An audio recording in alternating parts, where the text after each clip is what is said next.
Network Entertainment.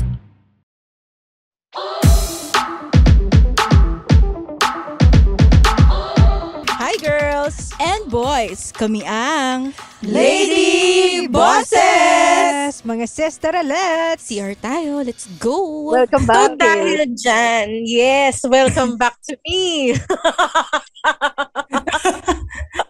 Well, so dahil dyan, kababalik ko lang, meron ako ask ko lang.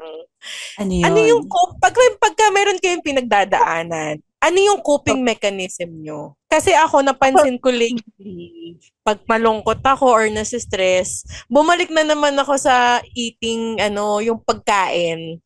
Naghahanap na naman ako ng gusto kong kumain naman. Dahil doon pa talaga. Hindi, pero mahilig ka talaga kumain ever since. Maski nung bata ka. Natanggal ko na siya Yung stress eating, natanggal ko na siya But do you know the root cause? Kumbaga, bakit ka nag-stress eat? Dahil ba nung bata ka, pagka malungkot ka, nililibre ka ng parents mo or something? O gusto mo na ice cream? Pucha, nung bata tayo, wala naman kasi tayo dapat ika-stress So yung pagkain, nandyan lang siya So hindi mo masasabing nagsistress eat ka na nung younger days mo Bata ka. Diba? Tsaka may pera ka na. Tsaka ba't kasalanan ng magulang natin? Nagpo-provide nga sila Kasi ako, para I would think na to make you happy, they would ask you, kahit sa labas, Jollibee tayo, ganyan. Oo. Baka ako, medyo ganun. I don't know for you guys. Ikaw, Jeline, ano nga coping mechanism mo? Oo, depende. Pag sa trabaho, parang pagkain din talaga. Para kasing ang psychology naman sa akin nun, at least nakakain ka ng masarap kahit stress ka. Parang gano'n.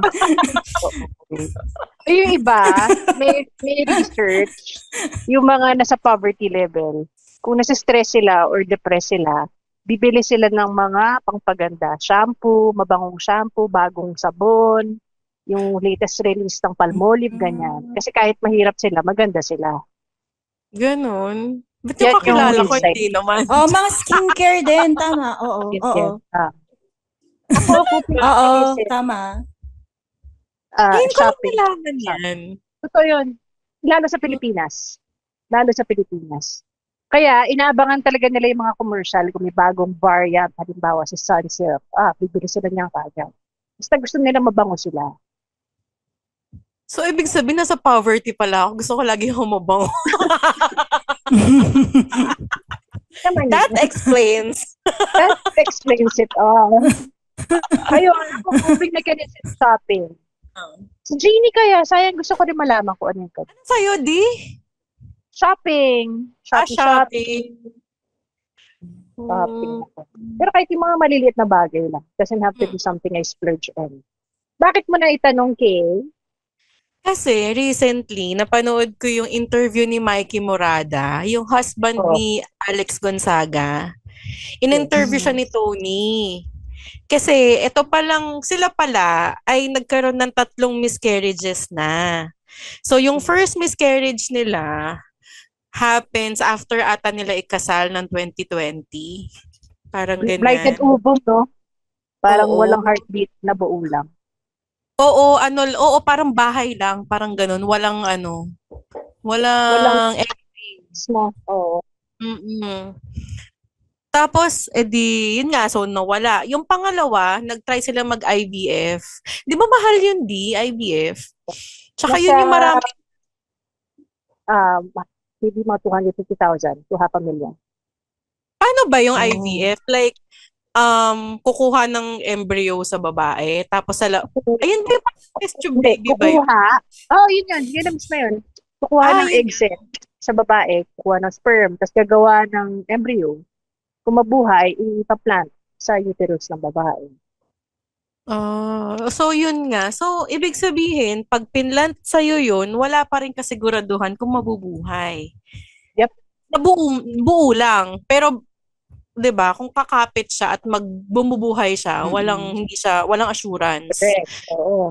So yun yung nangyari sa kanila nung pangalawa. At parang in-explain ni Mikey doon na parang chemical pregnancy lang siguro yung nangyari kay Alex dahil nga nag-IVF sila kasi may mga tinuturok dyan and everything. Ang pinaka nakakasad ako, yung pangatlo. Kasi may nagkaroon na ng heartbeat, di ba? Tapos Saka, yung, hindi nila na-expect yun. Hindi via IVF o AVS. oo, AVS natural. yun. Di Natural ba? yun. Talagang ginawa nilang couple. Tapos ang masakit pa noon, parang nagdaan pa yung Pasko. Tapos claiming sila na talagang ibibigay dahil nga Pasko eh, 'di ba? Tapos after Christmas, nung tinignan nila, wala nang Yeah. heartbeat. Parang ang Nawala yung nabasa ko pa nun, they were expecting to find out before Christmas. Pero suddenly, hindi available yung OB. So, Yung pinagpalipas OB. nila. December 28, nagkaroon ng Mm-mm. schedule with the OB. Pero yun nga, pagka-check nila, wala nang heartbeat. Pero Ganun yung sana, nangyari. Yeah, go. total, What? total ultrasound lang naman yun. Sana pinagawa na nila kahit na sino ng OB na available. 'Di ba? At least may peace of mind ka na hindi na yung ilang araw mong aantayin. Tapos dadaan pa yung Pasko, 'di ba? Either Wala way, lang naiisip. kung before Christmas, tapos nalaman nila wala pala, malungkot naman sila. At least, lumipas Dumaan yung Pasko, they were hanging on to the hope that there's life. Diba? Mm. There's life. There's heartbeat. Pero siguro kung ako yung nandun sa lugar ni Alex, siguro yung 23 na yun, talagang maghahanap ako ng OB. Na parang Wala ka gusto ko pa lang diba? malaman. Gusto ko lang malaman ngayon para tapos na. Parang hindi ko na kaya yung stress na isipin ko kung ano ba talagang, kung okay ba. Kasi pangatlo na eh. Di bali kung una eh, di ba? Siyempre yung kapraningan mo nandun eh. Parang tapusin na natin to within the day para maiyak ko na at makapag-celebrate kami ng Pasko ng maayos. Parang ganyan. Di ba na ganyan yung nangyari kay Rosemar? Sa sobrang gusto niyang malaman kung ano yung status ng baby, pumunta siya ng emergency room. Correct. Tapos na-bash siya. Kasi nga parang, hello no, madaming mga pasyente dyan na emergency cases talaga na mas kailangan ng mga doktor ng attention sa kanila kaysa sa'yo. Pwede mong gawin yan some other day. Although yeah, pero yung kay Alex naman is a different issue. Jilin.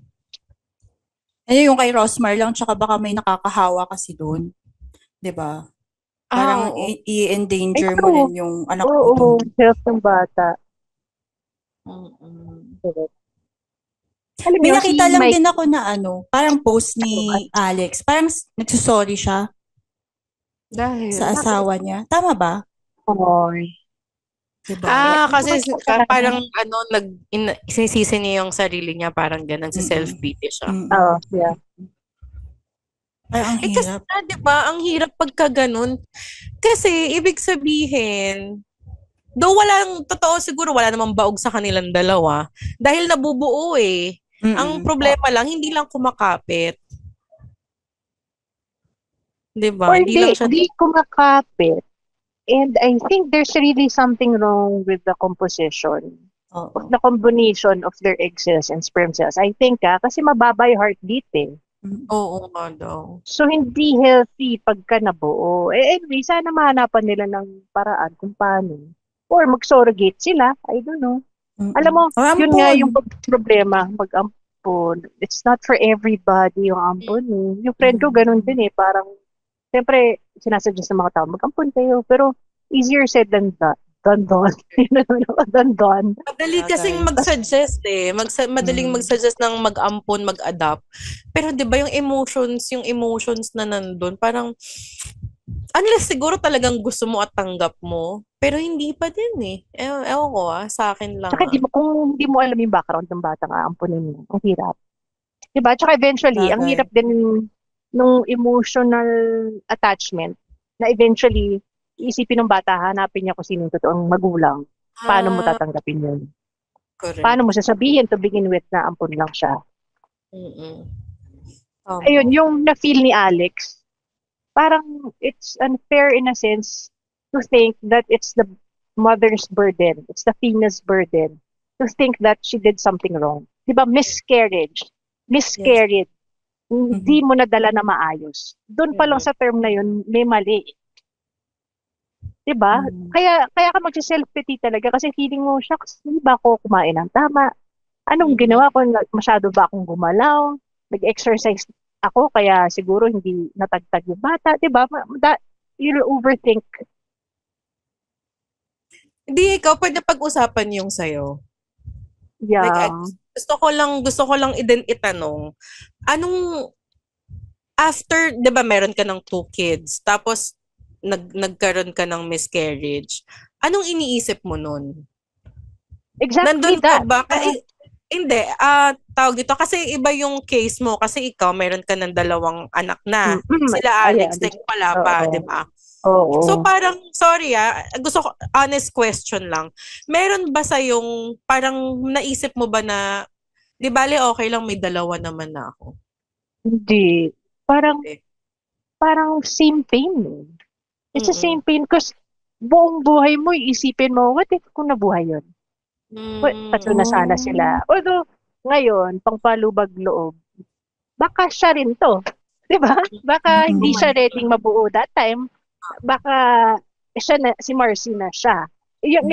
At the back of my mind, just to convince myself, I think that way. Pero, meron din nagsasabi na hindi, iba yun. Kasi soul, if you believe in how the world works, how religion works, how soul works technically. One soul is to one body, di ba? So, baka iba rin talaga siya na hindi na siya lumabas sa mundo. Ano So, hindi parang wrong send? Di joke. Ano? Na wrong send. Na wrong send lang. I feel Alex's pain, it could be different nga. Kasi nga, what if they'll never have kids? Yun yung side nun, na masakit din. Well, tama naman, parang I'm content already. I have 2 other kids that time. Now I have 3. Pero, forever mo ring dadalhin yung pain na yun. Hindi siya mawawala. Na, what if. Sayang. Hindi Tsaka, kaya, yeah. sige. Hindi leading to that miscarriage, masakit din eh. Sige. Di ba? Kasi Hindi, parang traumatic experience.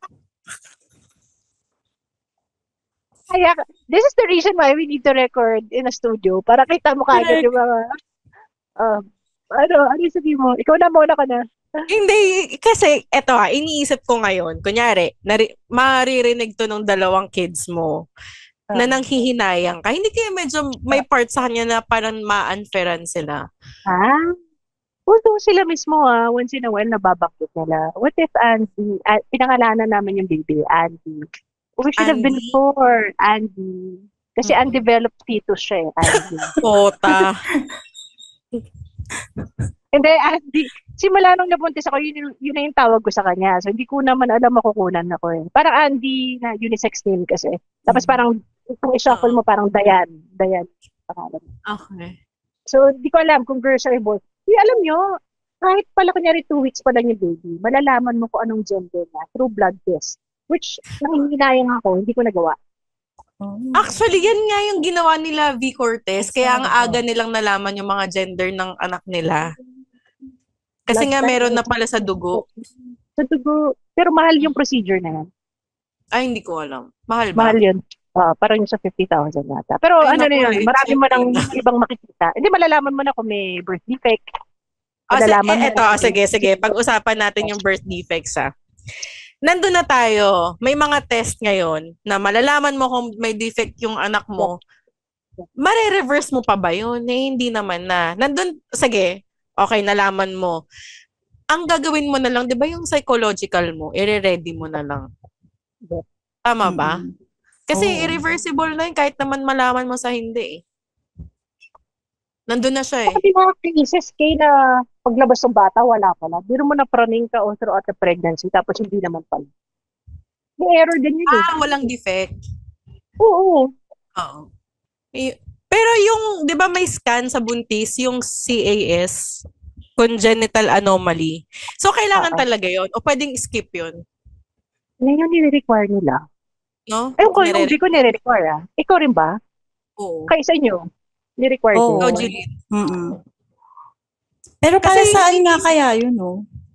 ayun nga, siguro nga, kung malaman mo na may something yung anak mo, at least napapaghandaan mo. Like emotionally, yung paano mo siya alagaan. Yun, tama. Kasi, Kasi, kasi meron ako nabasa na sa States, may ganyan sila. Yung early on, the pregnancy, meron silang ganyan na mga test. Tapos, kasi nga, di ba, pro-abortion naman sila. So, parang kakausapin nila yung mommy na, capable ba kayo na i-raise itong batang ito? Kasi kunyari lang, meron siyang Down syndrome, meron siyang heart eme-eme. Kasi kung hindi, alisin na natin. Parang ganon. Meron silang option kasi na ganon. Kaya naiintindihan ko kung bakit sila may mga early scanning na ganyan. Diba? Yun lang. dito, may disclaimer. Sinasabi ng OB, okay, if you find out and then you decide that if you don't want it anymore, you can always go to Singapore or Taiwan. Di ganyan. Akala ko sa Quiapo. Okay, lalabas lang ni doktora yung yung isang lapad na pamparegla nakalagay. Pamparegla. Kasi may mga herbs dun sa loob. Kami ni Arch ayaw namin ng una yun. Kung hindi siya required, hindi namin gagawin yung test na yun. Kasi ang point ni Arch is, bakit ba? As if naman yung magagawa tayo pag nalaman na natin na mali. Diba? Mamahal pa rin naman natin yan kahit yung mali. Ikaw nga, mahal ka ng nanay mo.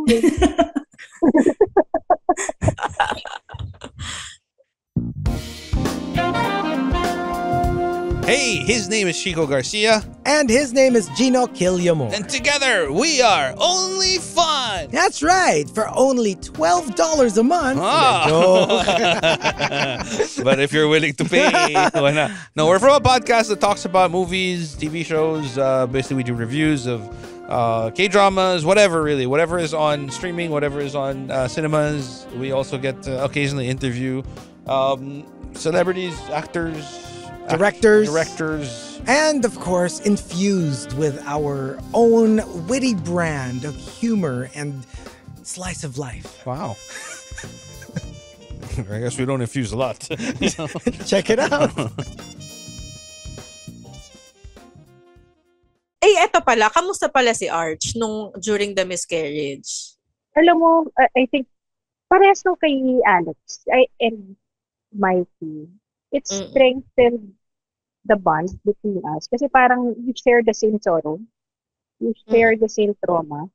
And I saw how supportive he is as a husband. He was back then. And how supportive he still is. Yun nga, parang you went through the same thing. Kaya nagka-Marcy.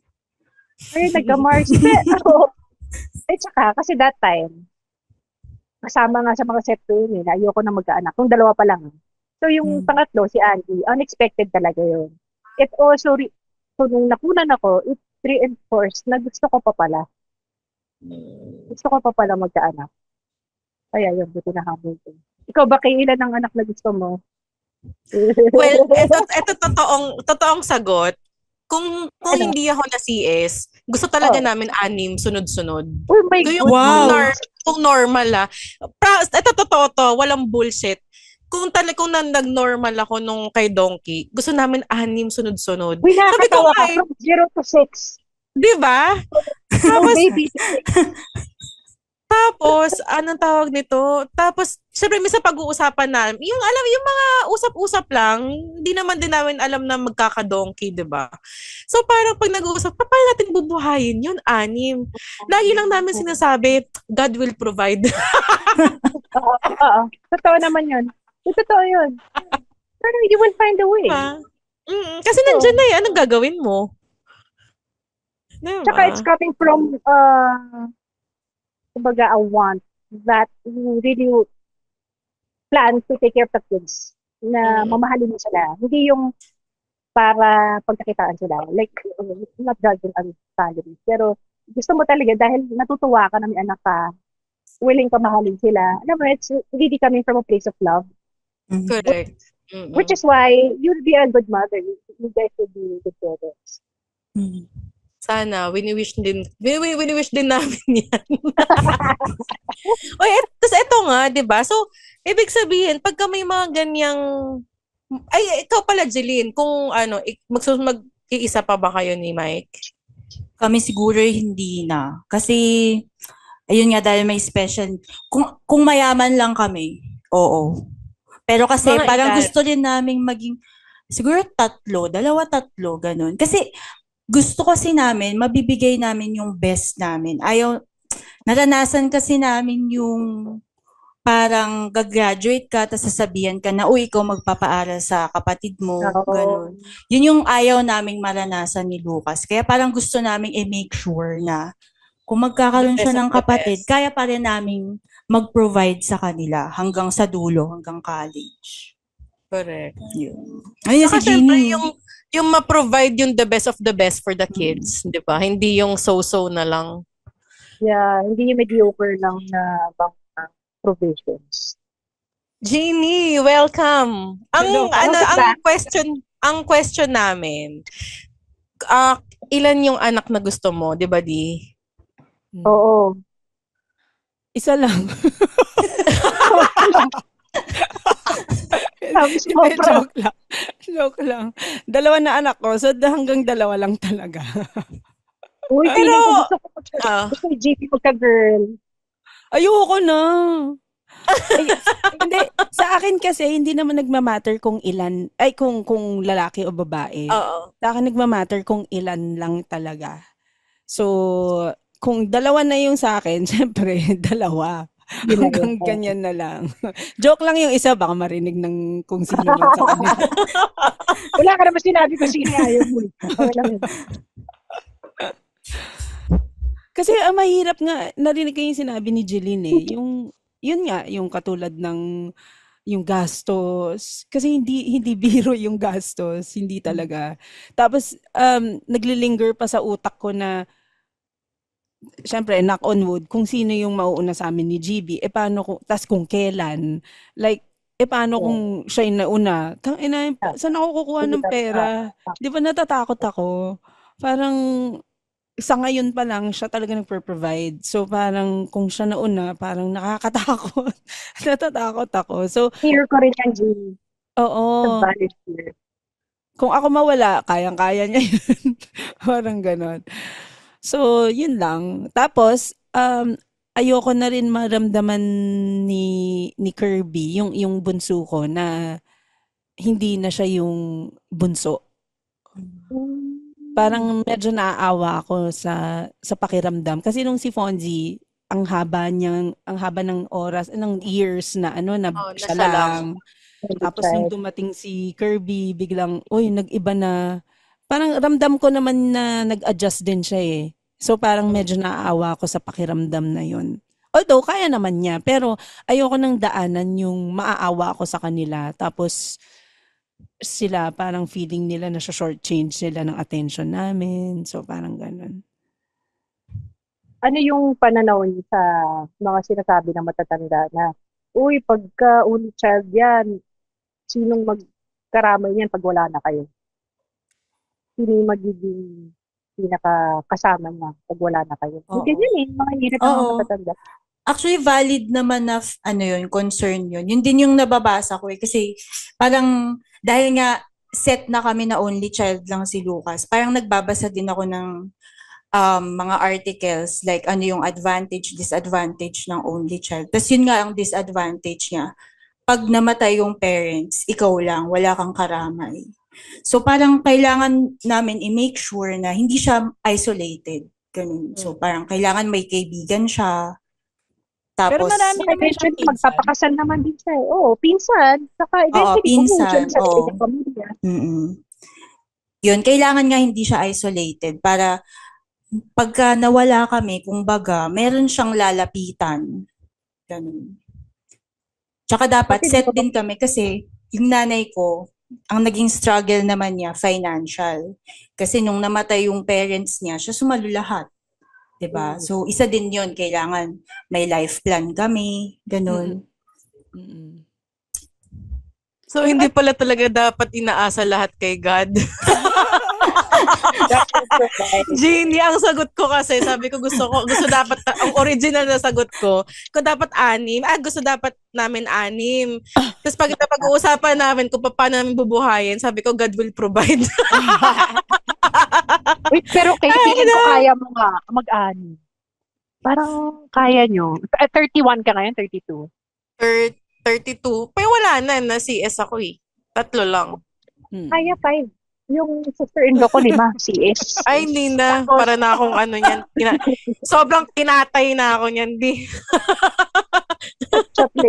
Pero kami magkakapatid, 6 kami. So, masaya din siya. Actually, masaya Sana din siya. madami. Masaya yung madami kasi marami kang karamay, marami ka rin kaaway. Di ba? Pero pag matured na kayong lahat, like yung pwede nyo na iset aside yung mga childish, yung mga kid stuff. Marami ka rin magiging karamay rin talaga eh. Lalo na pag maganda yung relationship nyo growing up. Pero yun nga, may disadvantage din na kapag talagang marami ka rin kahati sa mana. Kayo ba, naging fear nyo na what if never ako magkaanak? What if baog ako? Going back to the Alex Mikey issue. What if they'll never have kids? Would they still feel content? Ako. Honestly, kaya medyo nagmadali ako mag-asawa. Kasi nakita ko yan sa mga office mate ko nung pagpasok ko sa corporate. Na mga late sila nag-asawa, tapos yung iba hindi nagkakaanak or hirap. Ganon. Parang sabi ko, parang hindi ko kaya pagdaanan yung ganyan. Tapos parang si Alex. So noon pa lang, gusto mo na din talagang magkaanak? Oo, naiisip ko rin. Hindi pa ako masyadong decided. Pero parang, paano pag may asawa ka na tas gusto niyo na talaga, 'di ba? Parang ang hirap nang ibalik nung time na 'yon. Tas sabi ko parang hindi ko kaya yung ganung pain. Parang feeling ko magiging parang si Alex din ako, sisisihin ko yung sarili ko pag hirap. Ako wala, come what may ako, kung may anak ako o wala, okay lang sa akin. Pero kung kunwari nabuntis ako, like yung kay Alex, nabuntis ako tapos nawala, doon talaga, talagang maiiyak ako. Pero kung baog talaga, na talagang kahit anong try ko wala, okay lang sa akin eh. Pero kung once na nagkaroon ako ng yung na-fertilize yung egg, tapos nalaman mo na nabuntis ka, tapos nawala, nako, medyo talagang hindi ko rin kakayanin yun. Meron nga, di ba, yung for some couples, parang first 2 years after getting married, we'll just travel the world first, just the two of us. May ganun akong kakilala. Tapos, nung gusto na nila magkaanak, wala na. Parang di miss the opportunity. Parang sinasabi nung iba, nagtampo na. Kumbaga, hindi na sila nabigyan ng anak. Kaya yung iba, di ba, nagpapa-freeze ng egg? Oo. Si Sam, alam ko nagpa-freeze ng egg. Mahal ba yun? Parang masakit daw. So, pang mayaman lang kasi i-harvest sa'yo. I-harvest sa'yo, tapos i-bank mo yun. Parang lalagay mo siya. Tsaka may renta yun, syempre. Renta. Kung gano'ng katagal. So, pang mayaman lang yung diba option. Over time, nagde-deteriorate din yung nun? Oo. Ang best daw to harvest the egg cell, 26 to 28. Mga ganyan. Yun yung parang peak season ng iyong mga health. May nakita ako na freeze yung egg, like parang, hindi ko alam kung ilan talaga, pero years yun eh. Like, siguro may isang decade. Ano nga yung 10? Decade ba yung 10? Decade, tama. Oo. Like, parang mga ganong katagal. Like, freeze yung egg 10 years ago, pero pinanganak, nabuo, or nagamit na, tas nabuo, pinanganak after 10 years. So, technically, matanda na talaga yung bata. It's weird. Pero sa religion, Catholic Church is against it. Hindi ko na alam. Hindi na ako updated, honestly. Si Jeline makakasagot kasi nagsisimba na sa Catholic ang tanong mo eh. Oo, may method na parang maa-abort technically. Kasi parang may method na if-fertilize na nila yung madami. Tapos pipili sila ng kung ano yung okay, kung ano yung viable. So, madami ng technically life doon. Diba? Heart beating iba. Oo. Eh di Kaya- ibig sabihin, Oh. yung mga nagjajakol, nag-a-abort din sila. Kasi ang daming life nun. Pero hindi siya hindi pa siya Sa fertilized. embryo. Okay. Hindi pa siya fertilized. Kaya yung mga nagpapa-IVF, tapos kunyari yung mga nakaabang pa na embryo, kung sakaling ita-terminate na nila yun, they have to be there. They have to go. Kunyari, ginawa mo yung process sa LA, halimbawa, kailangan mo mag-fly out ulit, tapos obscure witness, determination. You have to be there. Otherwise, parang, ayaw ng doktor. Nasa yun, parang agreement nila. Eh kasi nga baka gamitin ng iba. So technically, Oo anak mo nga. yun. Oo nga, Diba? no. Oo nga, no. Pwede ba yun? Baka Pwede kasi ba yun? gamitin. Pwede, no? Baka Pwede nga, malay mo. Nakatakot. Nakatakot actually. Diba? Tapos kunyari, hindi mo alam. O kaya yung mga pina-freeze mo na itlog mo, di mo na pala itlog yun. Di ba? Baka masusure mo pa ba yun na sa'yo galing yun after 10 years? Oo, may may movie ako na napanood, movie or series na napanood na gano'n, na nagkapalit sila. Pero ang swerte lang nila, magkakilala kasi sila. Ha? Ano yung na-plant sa embryo? Search nyo. Dalawa sila na nagpa-IVF, mali yung na-plant na embryo sa uterus nila. So Oo. pagkapanganak nila and everything, 1 year old na yung bata, Parang sa kanila nagsurrogate. nalaman. Parang surrogate ang nagsurrogate. dating. Pero lungkot nila kasi parang na-attach ka na sa batang inalagaan mo. At the same time, you missed out on the milestones of your real baby. Oo. Oo. Ang kwento dun sa napanood ko, yung isa matalinong bata, napunta dun sa not so matalino na parents niya, artistic sila, yung may-yoga sila, yung mga ganon. Yung isa naman napunta sa kanila yung medyo hindi pa mabilis yung yung development ng bata pagdating sa ACADS. Pero okay naman, normal naman yung bata, pero kitang-kitang mas matalino talaga yung isa. So parang nung nalaman nila, parang nagkaroon pa, sabi sa'yo talagang anak ko talaga yung isa, sinasabi ng isa, kasi matalino siya. So parang may ganong tapos parang ang nangyari doon sa mami na matalino, parang mas inaalagaan na niya yung talagang anak niya. Eh, di ba parang 3 years old na yung mga bata So parang naaawa ko dun sa medyo bobo na bata. Kasi parang, bakit ganun naman, dahil hindi lang siya ganun katalino, hindi na niya masyado aalagaan. Tapos, basta parang ang ang daming social issues na na involved na na kailangan. Basta nakakaawa yung mga bata pag ganyan. Naawa ko. Yeah. Sa Mexico, di ba? No, not Mexico. Sa US, may incentive yung mga, kunyari, tier ng mga sweldo. Kung hindi mo nabutin tier ng sweldo na yan, pagka may mga anak ka, marami kang anak, may mga allowance per kid. Kaya sinasamantala ng mga iba. Oo. Di iba, karaniwan yung mga Mexicans daw. Hindi nila naisip na dahil lang sa incentive yung habol nila, pero hindi nila inisip na mas malaki pa rin ang kailangan nilang gastos. Parang help lang yun True. Help lang yung ibibigay sa kanila, pero other than that, mas malaki pa rin ang gagastosin mo kumpara dun sa konti lang yung anak mo kahit wala kang incentive versus dun sa maraming kang anak, konti lang yung help na may ibibigay sa'yo, pero mas marami ka pa rin kailangang igastos. Kaya attention mo per kid. Papalaki sa mga bata, diba? Tama. Walang focus. Doon sa sinabi ni Jeannie, meron akong nasalihan na mommy group. Etong mommy group na to, sorry feeling ko hindi maganda itong sasabihin ko. Para sila yung mga asawa ng mga Lala Move Rider. Parang mga ganon. Parang kasama ako sa mommy group na yan.